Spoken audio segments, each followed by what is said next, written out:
Bring it to some of the other issues. One of the frustrations I've had with, actually, let's finish up before I get to this one. Let's finish up on the health care.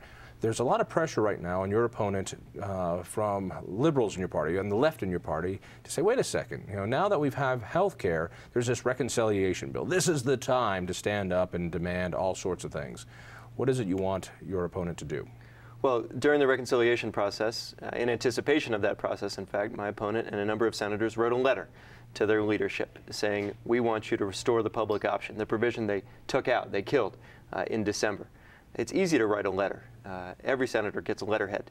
But when push came to shove, nobody pushed and nobody shoved. And so the public option was lost. I think that was a mistake.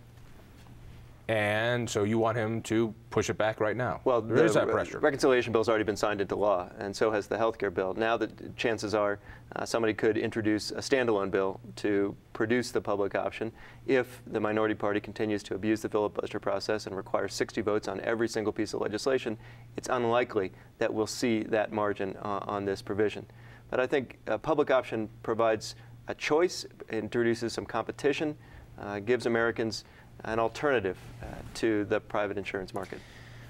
It's been frustrating with Michael Bennet to get him to give us a great answer on what he feels on card check, the union proposed measure that would allow, which would take away private voting for whether or not workers want to unionize, and instead put it on a card that everyone can see. It's something that I've got some serious concern about, even to the point where the Denver Post, in their House editorials, were saying, Senator, we want to know where you stand on this, and we never really got an answer. And I'm not too sure we're going to get an answer, so let me ask you, where are you going to be? I'm glad you asked that question, because I think this represents a difference between us as well. The difference is I have a position on this issue. My opponent does not. I support the right to organize. I support the provisions in the Employee Free Choice Act that increase penalties on employers who violate the right to organize by intimidating, harassing, threatening, firing employees who seek to exercise that lawful right. I don't support the provision that you're describing, the change with respect to the election process. You still want elections to be held in private? Well, the Employee Free Choice Act provides that as well. My sense is this. If we can provide an election process that is fair and free of intimidation so the employer knows he'll face real consequences for violating that right, I'd tighten the election period as well.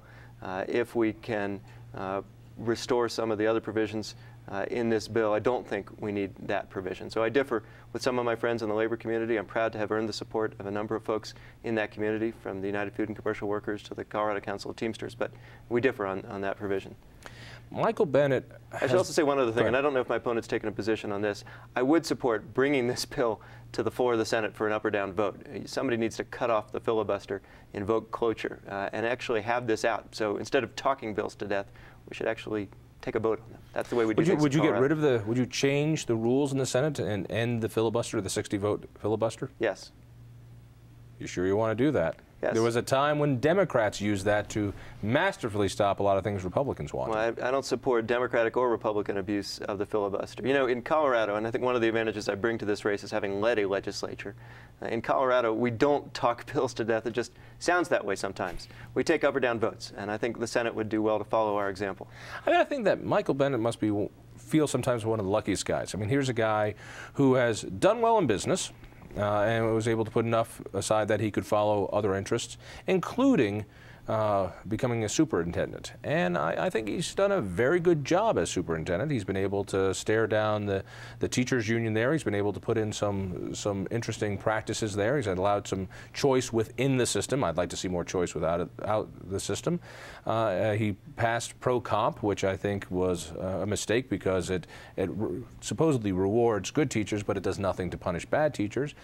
But he gets a call one day, and to go from being a superintendent, and we have 178 school districts, right, to jump from a superintendent of a school district all the way to one of the top jobs in politics. I've never heard of anybody do that without a lot of connections. The rumor was that President Obama was smitten with him, and that he wanted him to have it here, and so much so that your president from your party has endorsed your opponent. I mean, I don't know if you know this, but having a president endorse somebody in a primary in your party, that has a lot of weight. I read that. Yeah. Yeah. So You're telling me that the president is wrong? Well, I respect the president. I support the president. I look forward to working with the president. But respectfully, I will say this is a decision that ought to be made by the people of Colorado. Unless, of course, President Obama endorsed you, in which case I have a feeling you might put that on some of your material. We've gotten a lot of endorsements from a lot of leaders in Colorado. Most of the Democrats in the state legislature. Hang on. You're telling me that if the president endorsed you, I wouldn't find it on one of your flyers? I welcome the president's support. What I'm suggesting is no, let me ask you a third time. So if the president endorsed you, you wouldn't take it and run with it? I'm sure that if the president chooses to endorse me, as I expect he will after we win the primary, I will welcome his support. That's a time you don't want his endorsement on your flyer, given current polls. Well, my support for the president is not based on current polls. It's based on his leadership. I will tell you this. It's pretty clear that Washington doesn't much like primaries. And that's the reason I suspect that similar challenges that have been waged in Arkansas, in Pennsylvania, an attempt in New York, have met with the same resistance from D.C. But at the end of the day, I think all of the out-of-state special interest money in the world cannot substitute for a record of legislative leadership or a knowledge of Colorado, which I bring to this race. That's why I'll win. You still like his endorsement. All right. I'll welcome yours too, John. Watch out! You don't pay me some serious canola. I will endorse you in there. All right. So let's talk a little bit about the politics. You've done the House. Why don't you run in the Senate? Why don't you run for one of the statewide seats, whether that's Treasurer, Secretary of State? Oh, by the way, nobody's challenging Hickenlooper. So let me ask you this one. When the surprise came out that the guy who didn't choose you to fill that vacancy decided to run for re-election, rumors were flying all over. And I strongly suspected you were tempted to pull out of this one and go after this seat. It seemed more natural given your expertise in the Colorado system. You know the legislature, you know Colorado government, you know the budget, you've been hip deep in it.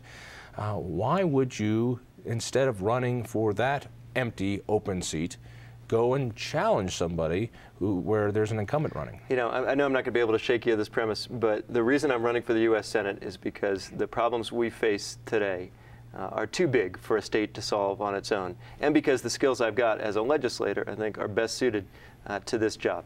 That's why I'm running for the U.S. Senate, and it's why I expect to win this race. If you knew that the governor wasn't going to run for re-election, would you have held off and done that one instead? No. Really? No. You know, I got a lot of calls encouraging me to look at the governor's race before and after Governor Ritter's decision. At the end of the day, I come back to the same place I started. I think if you like the way Washington works, by all means, I tell folks all the time, vote for somebody else.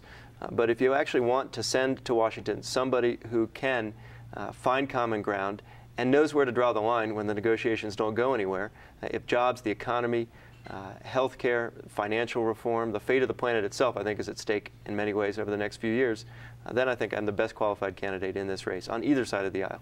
Hey, trust me, I'd be happy to get you out of the state. I really would. And I got some friends that could take care of that in some shady ways, or you could do it this way. Why? You mentioned the fate of the planet. I figured that might catch your interest. Yeah. Why do I see soaring utility bills when Senator Romanoff gets in there?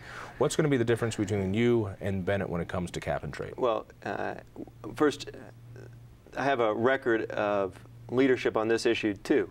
We made, despite your opposition, we have made Colorado a world leader in renewable energy. And I think Governor Ritter deserves credit as well for handing out lots of corporate welfare to feel-good energy companies and putting mandates to tell private companies how to produce their products. I agree. I invite you to take a ride with me in my Prius if you want, or your car if you want. We'll go up to the mountains to see where the pine trees have been eaten by bark beetles that are able to survive a warmer winter. If you doubt the effects of climate change or a human contribution to it, I think there's plenty of evidence here.